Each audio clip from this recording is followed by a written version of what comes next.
To them, he was just an old man, a ghost at their feast of opulence. They saw the worn collar of his shirt, the gentle slope of his shoulders, the quiet way he held his hands in his lap as if to keep them from troubling the world around him. To Richard, his daughter's father-in-law, he was a relic, a piece of a past that should have been discarded, a silent judgment on the gleaming, noisy present Richard had built for himself. The old man, Arthur, sat at the edge of a long, polished mahogany table in a villa that clung to a cliffside, overlooking a sea so impossibly blue it seemed to have stolen the color from the sky itself.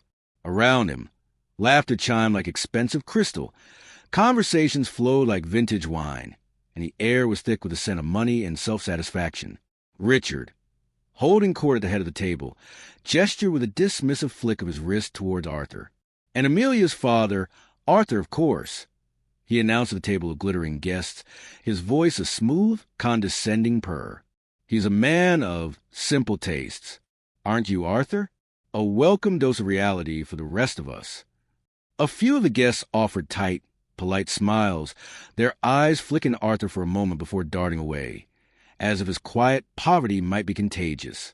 Arthur simply met Richard's gaze, his own eyes as calm and deep as a forest pool, and gave a slow, deliberate nod. He didn't speak. He didn't argue. He just was. And in his silence, there was a weight that no one at the table could comprehend. They saw a man who had been left behind by the world, but they were about to learn he was the one who had built it. Welcome to our channel, where we believe that true worth is not what you see on the surface. We tell stories for those who know that honor is not loud, that strength is often silent, and that heroes walk among us every day, unseen and uncelebrated. If you believe in the power of quiet dignity and the ultimate triumph of character, make sure to subscribe and press the notification bell, so you never miss a story that matters. Tonight's story is a testament to the fact that you can never, ever judge a book by its cover. It is a story of a daughter who wanted to give her family the world, a father-in-law who thought he owned it, and a quiet, humble father who had long ago decided he didn't need it. The injustice was a palpable thing, a bitter taste amidst the sweet champagne and rich food. It was in the way Richard leaned back in his chair, a king on a temporary throne, his every word pronouncement designed to elevate himself by diminishing the quiet man at the other end. The vacation was a gift Amelia had told her father, Arthur, a dream vacation, a chance for everyone to connect, to become a real family. It was a week on a private island resort owned by a corporation, so vast it felt more like a kingdom. For Richard, it was his natural habitat. For Arthur, it felt like a foreign land whose language he did not speak. He had come for his daughter, for Amelia, the one bright star in his quiet universe. He would endure anything for her, even the casual cruelty of a man like Richard. But as the first night's dinner unfolded, a knot of tension began to form, a silent storm gathering just beyond the horizon of the glittering conversation. The hook had been set, not with dramatic outbursts, but with a quiet, soul-crushing dismissal. And what no one knew, what lay hidden beneath decades of unassuming silence, was a truth so monumental it would not just shatter the evening, it would shatter the very foundation of Richard's gilded world. The reveal was coming, a reckoning born not of anger, but a quiet, unassailable truth, a truth that had been waiting patiently, like a lion in the grass, for the perfect moment to rise. The lesson was about to be taught, in a classroom of marble floors and sea-lapped shores, and the price of admission was humility, a currency Richard had never possessed. The story of Arthur's life was written not in ledgers of wealth or social calendars, but in the calluses on his hands and the gentle network of lines around his eyes. He lived in a small, tidy house on a quiet street, the same house where he had raised Amelia from a bright-eyed girl into the woman who now sat, conflicted and beautiful, at that opulent dinner table. After his wife, Martha, had passed far too soon, the world had shrunk to the size of his daughter's hand in his. He had worked as a master carpenter, a trade that valued precision, patience, and the quiet satisfaction of creating something strong and true from humble materials. His work was his meditation. He sought no accolades, no grand contracts. He fixed what was broken, built what was needed, and found his purpose in the simple act of making things whole. His days were a gentle rhythm of sawdust and solitude, of long walks in the woods and evenings spent with a book. He never spoke of his life before Martha, before Amelia, to his daughter. His history began with her. He was simply Dad, a constant, steady presence, a man whose love was as reliable and understated as a sunrise. He asked for nothing and gave everything he had. This quiet existence was a universe away from the one Amelia had married into. Her husband, Thomas, was a decent man, but he was a product of his father's world. Richard's world was one of loud pronouncements and grand gestures, of acquisitions and appearances. Wealth was not just a means to comfort. It was a tool of power, a scoreboard by which all men were judged. Richard, a real estate developer who had inherited a sizable company and expanded it with aggressive, often ruthless, tactics, saw the world in terms of assets and liabilities. And in his cold calculus, his son's father-in-law was a definitive liability. He was an anchor to a past of mediocrity that Richard wanted his family to leave behind. He saw Arthur's simple clothes, his lack of interest in stock portfolios or luxury brands, and he saw weakness. He saw a man who had failed to achieve, and this failure, in Richard's eyes, was a moral failing. Amelia was caught in the crossfire of these two worlds. She loved her father with a fierce and protective loyalty. She knew the depth of his goodness, the quiet strength that had been her shield her entire life. Yet, she could not deny the allure of Richard's world. The security, the experiences, the effortless glamour, it was seductive. A part of her, a part she was deeply ashamed of, wished her father could be more impressive, more outgoing, more like the fathers of her new friends. She found herself wincing at his worn shoes, at his simple, direct answers that seemed so out of place among the clever, empty banter of Richard's circle. This dream vacation was her attempt to bridge the gap, to prove that her two worlds could coexist. She had imagined her father's quiet wisdom charming Richard's friends, that Richard would see the solid, good man she knew and loved. Instead, she was watching her father be treated as a charity case, a piece of social work her family had undertaken. The conflict raged within her, a sickening blend of shame, anger, and love. She wanted to scream at Richard, to defend her father, but the words caught in her throat. She was paralyzed by the deep-seated desire to keep the peace, to not make waves in this new, glittering ocean she now swam in. And so she sat in silence, her smile a fragile mask, as her father, the bedrock of her life, endured the casual scorn of the man who represented her future. The setup was complete. The characters locked into their orbits of arrogant ignorance and quiet endurance. The stage was not just a villa on an island. It was a battlefield of two opposing philosophies of life. One was loud, hollow, and decorated in gold. The other was silent, solid, and built of something far more valuable than anything Richard could ever hope to own. The inciting incident, when it came, was not a thunderclap, but the thin, sharp edge of a knife slid between the ribs with a smile. Richard, buoyed by the sycophantic laughter of his guests and a healthy amount of expensive scotch, decided it was time for some entertainment at Arthur's expense. He raised his hand, silencing the table. The gesture was practiced, theatrical. All eyes turned to him. Friends, he began, his voice dripping with false magnanimity. It is a true pleasure to have you all here, to share in our family's good fortune. And in that spirit of sharing, I want to make a small gesture.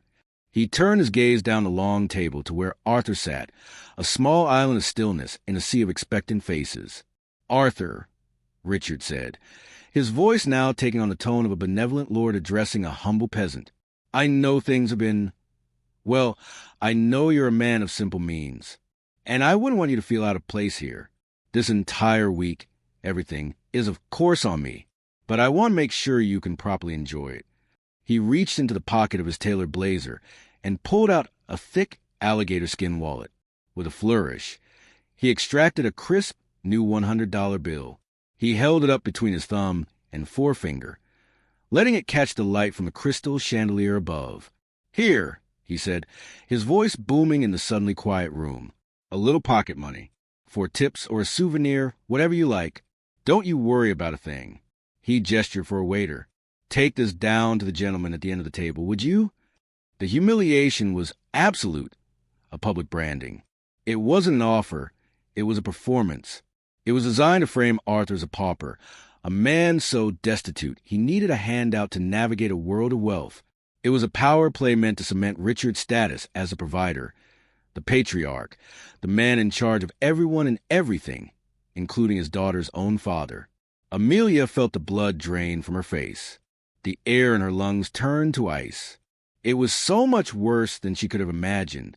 Her father's quiet presence, which she had worried might be seen as awkward, was now being actively, cruelly reframed as poverty. She saw the waiter, a young man with a pained expression on his face, hesitantly take the bill and start the long walk down the table. Each footstep on the marble floor echoed the pounding in Amelia's ears. She opened her mouth to speak, to scream, to do anything to stop this grotesque pantomime of charity, but her voice was gone.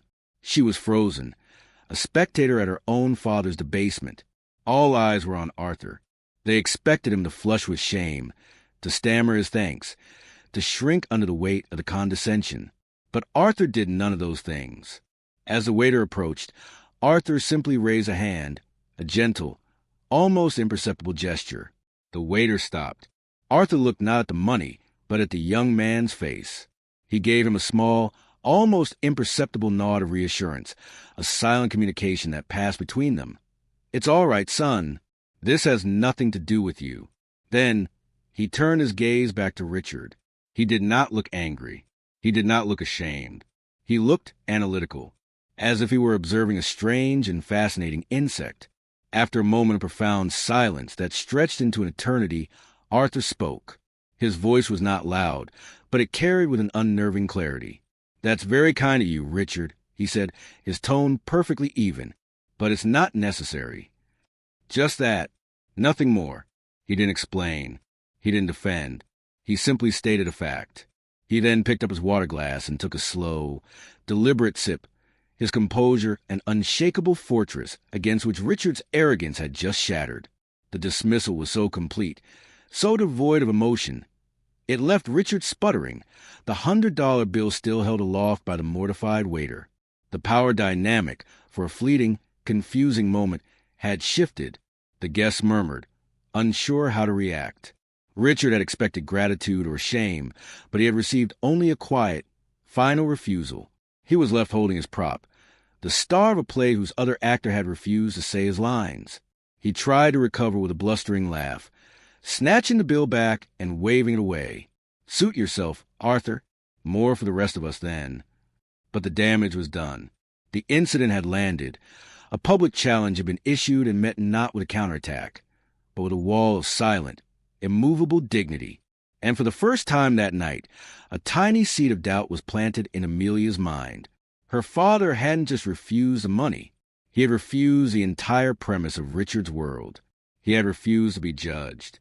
The days that followed the disastrous dinner were a masterclass in escalating disrespect. Richard, stung by Arthur's quiet refusal, doubled down on his efforts to marginalize him, to prove everyone, and perhaps most of all to himself, that Arthur was insignificant.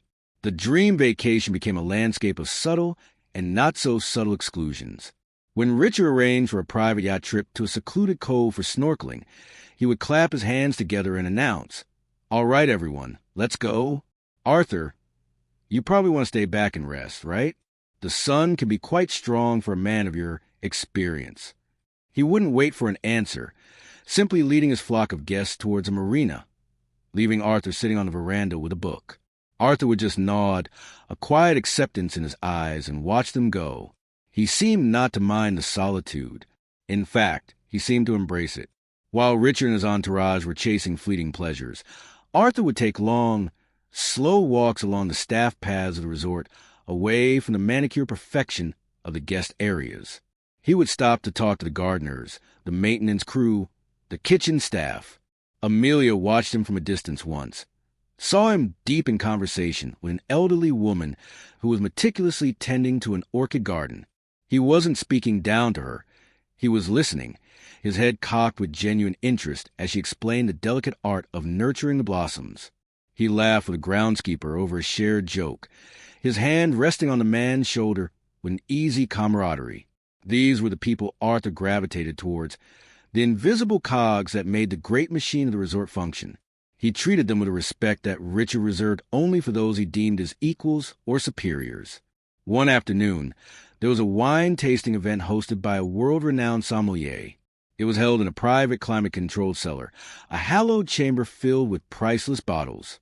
Richard, of course, was in his element, pontificating loudly about tannins and terroir, swirling his glass with an exaggerated motion that was more performance than appreciation. Arthur stood at the edge of the group, quietly observing. When the sommelier offered him a taste of particularly rare and expensive vintage, Richard let out a short, derisive laugh. "Oh, I don't think Arthur would appreciate that, Jean-Pierre. It's a bit complex. Probably be wasted on him." Before the sommelier could respond, Arthur simply placed his hand over his glass and said, "No, thank you. I'm just watching." But it was the way he said it, the way his eyes met the sommelier's for a fleeting second, that gave Amelia pause. There was something in that glance, a flicker of shared understanding, a hint of a knowledge that went far beyond what Richard could comprehend. Later that day, as she was walking back to her villa, Amelia saw her father sitting on a low stone wall overlooking the sea. He was holding something in his palm, rubbing it with his thumb in a slow, rhythmic motion. From a distance, it looked like a simple, worn, dark coin. His face was a mask of calm contemplation, his gaze fixed on the horizon. He seemed completely at peace, a man who carried his own world within him, a world that needed no external validation. It was the first real clue, the first tangible piece of the puzzle that was her father. The coin, it was old, the details smoothed away by years, perhaps decades, of touch. It was not currency. It was something else. A totem, a reminder of a life she knew nothing about. She watched him for a long time, the setting sun casting a golden halo around his silvery hair. He was not a simple man. She had known that in her heart all her life. But for the first time, she was beginning to see the evidence of it. He was a man with secrets, with a past he had carefully, deliberately hidden away. The rising action was no longer just about Richard's cruelty. It was about the slow, dawning realization in Amelia's soul that the man she called Dad her entire life was a stranger to her in the most profound way imaginable. And the mystery of who he truly was began to consume her. The tension on the island resort grew thicker with each passing day, a heavy, humid atmosphere of unspoken resentments and simmering questions. Richard's campaign of quiet condescension continued, relentless and petty. During a game of golf on the resort's championship course, he assigned Arthur a caddy with a loud, theatrical sigh. "Just to make sure you don't get lost out there, old-timer." He made jokes about Arthur's simple, practical clothing in the pro shop, holding up a ridiculously expensive polo shirt and asking, "Ever seen one of these, Arthur? This costs more than your entire wardrobe." Each barb was a small tear in Amelia's composure. She saw the pain in her father's eyes, not the sharp sting of insult, but the deeper, more profound pain of seeing his daughter caught in this impossible situation. He endured it all for her, and that knowledge was a heavier burden than any insult from Richard. It was during a tour of the resort's state-of-the-art equestrian stables that the second, more significant clue emerged. The stable master, a gruff, weathered man named Carlos who rarely spoke to the guests, was showing off a magnificent black stallion, a creature of immense power and fiery spirit. The horse was agitated, stamping its hooves and pulling against the reins. Richard and his friends kept a safe distance. Arthur, however, walked slowly forward. He didn't approach the horse's head, but its flank, speaking in a low, soothing murmur that was almost too quiet to hear. The horse's ears twitched. Its frantic movements began to slow. Arthur reached out a hand, not to pet it, but to rest his palm gently on its powerful shoulder. The stallion shuddered once, then grew still, leaning into Arthur's touch with a sigh of trust. Carlos, the stable master, stared, his mouth slightly agape. "He doesn't do that for anyone but me," he said, his voice a mix of shock and respect. Arthur just smiled faintly and gave the horse a final, reassuring pat. "He's a good boy, just needs a calm hand." As Arthur turned to walk away, his sleeve, damp from the horse, rolled up his forearm for just a moment. And in that moment, Amelia saw it, a flash of faded ink against his weathered skin. It was a tattoo, old and blurred, but the image was still discernible. A winged dagger, entwined with a serpent. It was not a design one would get on a whim. It spoke of a brotherhood, of a past steeped in danger and discipline.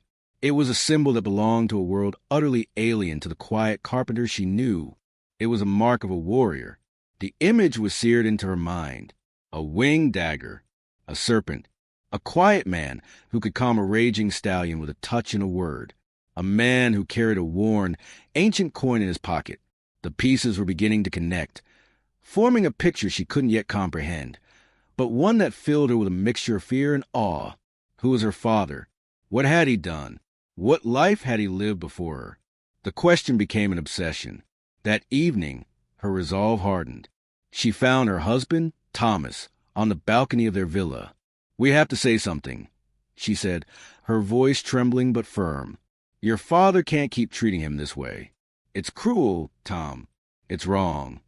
Thomas sighed, running a hand through his hair. He looked torn, a man caught between his father's powerful gravity and his wife's desperate plea. "Amelia, you know what he's like. He doesn't mean any real harm. It's just his way. He's from a different generation." "A different generation? That's not an excuse for cruelty, Tom," she shot back. "He's publicly humiliating my father, our guest, your family. He's trying to welcome him in his own clumsy way," Thomas argued, though his words lacked conviction. "He thinks giving him things, making jokes, is a sign of affection. It's not affection. It's a display of power. He's making my dad feel like a beggar, and I can't stand by and watch it anymore." Their argument grew heated, a whispered battle under a canopy of stars. Amelia felt a profound sense of isolation. Her own husband, a good man, was so indoctrinated into his father's world that he couldn't see the simple, brutal truth of the situation. She was alone in her defense of her father. The mystery deepened. The stakes grew higher, and the quiet man at the center of it all remained an enigma, his secrets held as tightly as the worn coin in his pocket. The final act of the vacation was fast approaching, a grand charity gala to be held in the resort's main ballroom. It was the week's crowning event, and Amelia felt a growing sense of dread. Something was going to happen. The tension had been stretched to its breaking point, and the reveal, whatever it was, felt inevitable. The conflict between Amelia and her husband remained unresolved, a silent chasm between them as they prepared for the gala. Thomas, unwilling to confront his father, retreated into a frustrated silence, while Amelia's mind raced, replaying the images of the coin and the tattoo. She searched online for the winged dagger and serpent insignia, her hands trembling as she typed. The results were sparse, hinting at elite, often clandestine, military units and old-world security firms, but nothing definitive. It was a symbol of a ghost, a man who could move through the world unseen. Her father, the quiet carpenter, the man who could soothe the beast with a touch. The night of the gala arrived, cloaking the island in a velvet darkness pricked by the diamond-like glitter of stars. The main ballroom was a symphony of opulence, a vast space of soaring ceilings, marble columns, and waterfalls of crystal that cascaded from the chandeliers. The air hummed with the quiet confidence of the ultra-wealthy, a low thrum of power and influence. Men in bespoke tuxedos and women in gowns that cost more than a modest car drifted through the room, their laughter muted, their conversations discreet. Richard was in his element, a shark gliding through his home waters. He moved from group to group, dispensing charm and backslaps, his voice a little too loud, his presence a little too eager. He was desperately trying to get a moment with the evening's guest of honor, the man whose presence had set the entire island abuzz, Mr. Alastair Sterling. Sterling was not merely wealthy. He was a legend, a recluse, a kingmaker. He was the founder and silent chairman of the Sterling conglomerate, the vast and powerful entity that owned this resort and 100 other ventures across the globe.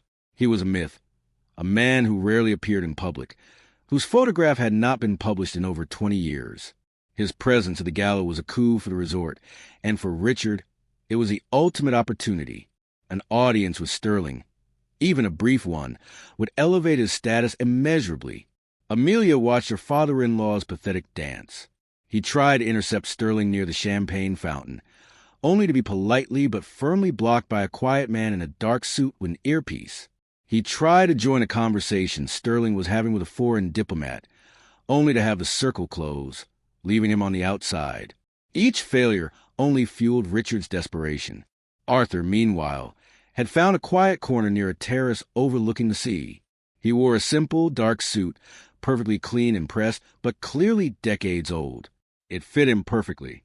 He held a single glass of water, watching the scene with the same calm, analytical expression he had worn all week. He looked utterly out of place, and yet, paradoxically, completely at ease. He was not trying to be part of the scene. He was simply observing it. Amelia, drawn by his quiet gravity, went to stand beside him. "Are you okay, Dad?" she asked softly. He turned to her, his eyes kind. "I'm fine, sweetheart. It's quite a show." He didn't say it with judgment, but with a simple, factual finality. He had seen shows like this before. Amelia felt a wave of protectiveness. "You don't have to be here. We can go." He placed his hand over hers. It was warm and steady. "I'm not going anywhere. I'm here for you." The moment was broken by a sudden shift in the room's atmosphere. The low hum of conversation began to fade, replaced by a ripple of silence that spread from the center of the ballroom outwards. Alistair Sterling, the myth himself, had finished his conversation with the diplomat and was now moving. He was a man in his late 70s, with a shock of white hair and eyes as sharp and clear as ice. He moved with a quiet authority that required no announcement. His presence was a physical force. People parted before him not out of fear, but out of an instinctual deference. Richard saw his chance. This was it. He straightened his bow tie, puffed out his chest, and positioned himself directly in Sterling's path, a broad, sycophantic smile plastered on his face. "Mr. Sterling," he boomed, extending a hand. "Richard Gable, a tremendous honor to have you here. I'm a great admirer of your work, a true visionary." Sterling did not slow down. He did not break stride. He glanced at Richard for a fraction of a second, his icy eyes registering him and dismissing him in the same instant. He didn't even acknowledge the outstretched hand. He simply walked past him, leaving Richard frozen in place, his hand hanging in the air, his smile collapsing into a mask of stunned disbelief. The silence in the room was now absolute. Every eye was on Sterling, watching his slow, deliberate procession across the marble floor. He was not heading towards the stage, nor the exit. He was heading towards a quiet, shadowed corner by the terrace. He was walking directly towards Arthur. The world seemed to slow down, the light in the grand ballroom narrowing to a single, intense beam focused on two men. One was a titan of industry, a name whispered with reverence in the highest echelons of power. The other was a quiet old carpenter in a threadbare suit, a man deemed so insignificant he had been the subject of mockery and pity all week. Alistair Sterling came to a stop a few feet from Arthur. The two men looked at each other. In that shared gaze, a silent conversation seemed to pass, a conversation that spanned decades. The deference that Sterling's security had shown to no one was now directed entirely at Arthur. They stood back, forming a respectful perimeter, their eyes watchful but relaxed. They knew, whatever this was, they knew. Sterling's face, a mask of cold, impassive business for the entire evening, softened. A genuine, warm smile touched his lips, a sight so rare that those who knew him would have thought it impossible. He took a final step forward, not with the stride of a superior, but with the cautious joy of a man approaching a long-lost brother. He did not offer a hand to shake. Instead, he simply spoke, his voice, though not loud, carrying with absolute clarity into the stunned silence of the room. A voice accustomed to commanding boardrooms and shaping nations was now filled with something else entirely. Reverence. "Shadow," Sterling said, the name a quiet explosion in the silent room. "Is that really you?" Amelia's breath caught in her throat. Shadow. It was not a name. It was a title. Richard, who had turned to watch, his face a canvas of confusion and humiliation, flinched as if he'd been struck. The name meant nothing to him, but the tone in which it was spoken meant everything. Arthur's faint, calm smile remained. He gave a slow nod. "Alistair," he replied, his voice equally quiet. A simple acknowledgement. "It's been a long time." Sterling let out a short, incredulous laugh, a sound of pure, unadulterated relief. A long time? A long time? It's been a lifetime. 30 years. I thought you were a ghost. We all did. He gestured around the opulent room with a sweep of his hand. All of this entire world we built. I thought you were gone. He then turned his gaze from Arthur and let it sweep across the assembled crowd, his eyes finally landing on the stunned faces of Richard and his guests. His expression hardened again, the warmth vanishing, replaced by an icy fury. For a week, Sterling's voice was now a low, dangerous growl. I've been hearing whispers from my staff. Whispers of how the guest of honor's father-in-law has been treated on my island. How a good man has been subjected to ridicule and condescension by a preening, arrogant fool who judges a man's worth by the label on his suit. Richard turned pale, a sickly, greenish white under the golden lights. He looked like a man who had just seen his own grave. Sterling's gaze was a physical weight, pinning him where he stood. You, Sterling said, his voice dropping even lower, each word a perfectly enunciated indictment. You stand in a building you cannot afford, on an island you could not fathom, built by a company you could not comprehend, and you dare to mock the man who drew the blueprints for it all. He paused, letting the words sink in, letting the full weight of the implication crush Richard. You people, he continued, his voice rising now, a tide of righteous anger. You look at this man and you see a simple carpenter, a failure, a relic. You see his quiet nature, and you call it weakness. You see his humility, and you call it poverty. He turned back to Arthur, his expression softening once more into one of profound respect. I look at this man, and I see the architect of my life's work. I see the strategist who saw 10 moves ahead while I was still struggling with the first. I see the partner who trusted me with his half of an empire, who laid the foundation, and then walked away from it all, not because it failed, but because he had decided he wanted something more valuable than money. He looked directly at Amelia, his icy eyes filled with surprising gentleness. He wanted you. The silence that followed Sterling's declaration was not empty. It was a dense, heavy vacuum, filled with the shattered fragments of Richard's reality. Every guest in the ballroom was frozen, their faces a gallery of shock, disbelief, and dawning comprehension. The story was so impossible, so wildly improbable, that it had to be true. No one could invent a lie with such power, delivered with such unassailable authority. Alistair Sterling, a man who valued his privacy above all else, was laying bare a 30-year-old secret in the middle of a crowded ballroom, all to defend the honor of one quiet man. He continued his monologue, his voice a steady, rhythmic cadence of revelation that hammered nail after nail into the coffin of Richard's arrogance. We started with nothing, Sterling said, his gaze distant, lost in a memory. 2 young men with a single, audacious idea. I was the face, the voice. I was the one who charmed investors and made promises. But Shadow, he looked at Arthur with a fond, sad smile. He was a mind. He was a ghost in the machine, the silent strategist who built the systems, who saw the pathways, who designed the entire framework of what would become Sterling Conglomerate. He worked in the shadows by choice. He never wanted the credit. He never wanted the fame. He just wanted to build. He paused, taking a breath. And we did. We built an empire. We were partners. 50-50. Down the middle. An agreement sealed with a handshake and a single, shared principle. Build things at last. His eyes drifted to the worn coin that Arthur, in a moment of unconscious habit, had taken from his pocket and was now holding in his palm. Our first venture, Sterling explained to the silent room, was a security consultancy, specializing in recovering stolen assets. Not money, but ideas. Patents. Formulas. We work for corporations, for governments, the best in the world. The winged dagger and serpent was our mark. It meant your problem was solved. Quietly, permanently. The coin was our contract. We'd each carry one.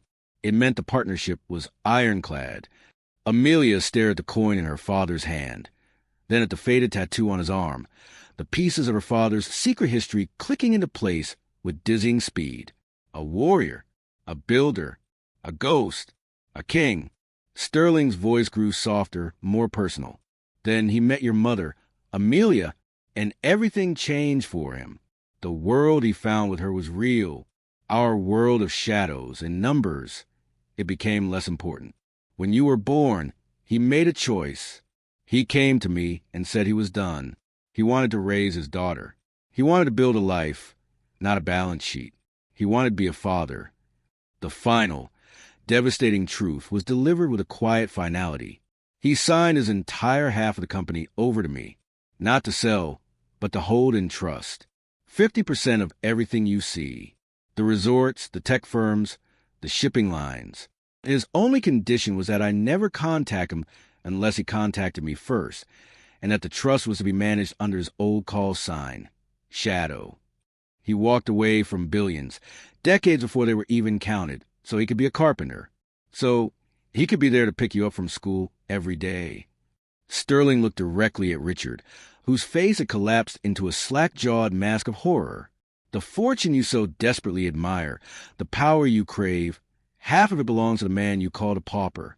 It has been sitting in trust, compounding for 30 years, an unimaginable sum of wealth that he has never touched. Not 1 cent.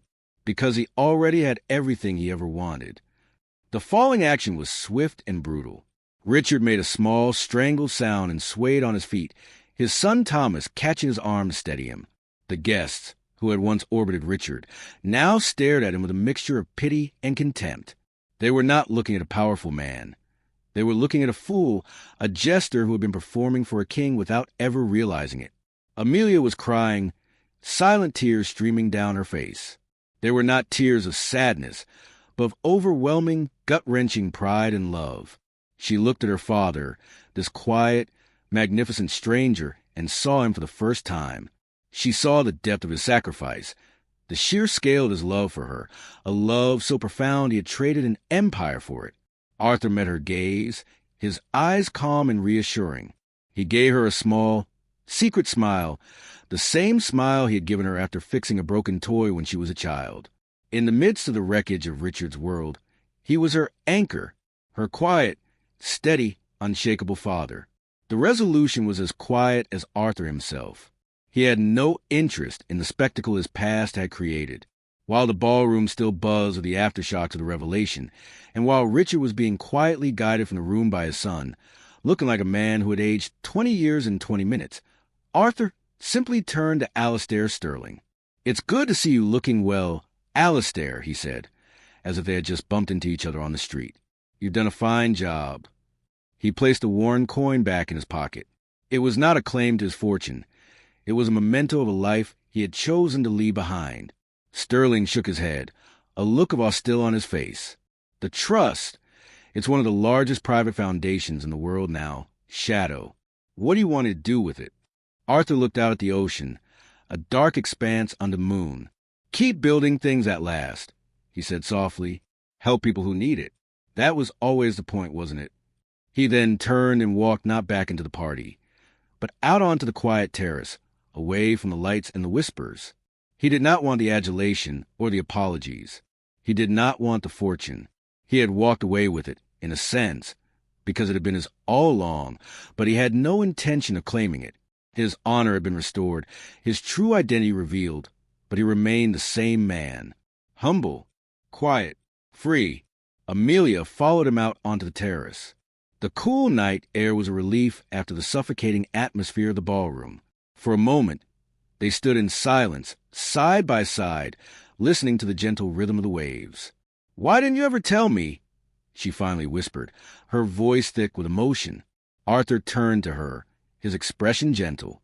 He reached out and tucked a loose strand of her hair behind her ear, his touch as familiar and comforting as it had been her entire life. "It wasn't important," he said simply. "Being your father was important. The rest was just work." The simplicity of his answer was the most profound thing she had ever heard. In a world obsessed with status, with wealth, with history, he had discarded it all for the simple, sacred duty of being a parent. The vacation was over. The next morning, they left the island. The mood was somber and irrevocably changed. Richard was a ghost, a hollowed-out man who couldn't bring himself to look Arthur in the eye. He offered a mumbled, pathetic apology, which Arthur accepted with a quiet nod, free of any triumph or malice. The power dynamic had not just shifted, it had been. obliterated. The journey home was quiet. Arthur sat by the window, watching the world go by, just as he always did. To anyone else, he was just an old man on a plane. But to Amelia, he was a giant. He was the man who had secretly owned the world and had given it up for her. The narrative had come full circle, not with a roar of vindication, but with a quiet affirmation of a life lived with purpose and integrity. The lesson was stark and clear. True wealth is not held in the bank, but in the heart. True power is not wielded over others, but over oneself. And the greatest fortunes are the ones we choose to walk away from in the pursuit of something real. Honor is a quiet thing. It does not need an audience. It doesn't need applause. It simply is. And for those with the eyes to see it, its light is brighter than any chandelier, its value greater than any empire. So, we leave you with this question. What is the true measure of a person's worth? Is it the noise they make or the quiet legacy they build? Tell us your thoughts in the comments below. And if this story resonated with you, if you believe in the quiet heroes who walk among us, please consider subscribing to our channel and sharing this message. Because in a world full of noise, it's the quiet truths that matter most.